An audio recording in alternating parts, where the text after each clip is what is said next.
আসসালামু আলাইকুম। Hello guys, দেখেন মরিচ, পেঁয়াজ, আদা রসুন বাটা, লবণ, হলুদ, মরিচের গুঁড়া, জিরার গুঁড়া, ধনিয়ার গুঁড়া। এখন পরিমাণ মতো তেল দিব।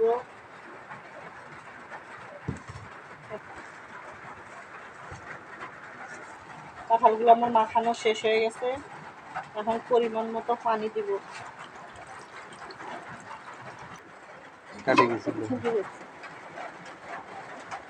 এখন আমি ঢেকে দিব, ঢেকে এখন রান্না করব। দেখেন গাইস, দেখেন আমি কাঁঠাল সিদ্ধ দিছিলাম, এখন আমার কাঁঠাল সিদ্ধ হয়ে গেছে।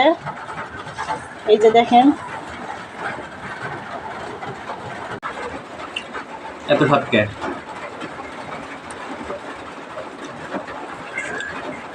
কাঁঠাল খাচ্ছি, কাঁঠাল কত খাওয়া খায়। দেখেন প্লেটের মধ্যে কত কাঁঠাল নিয়ে বইছে, সব খাইব।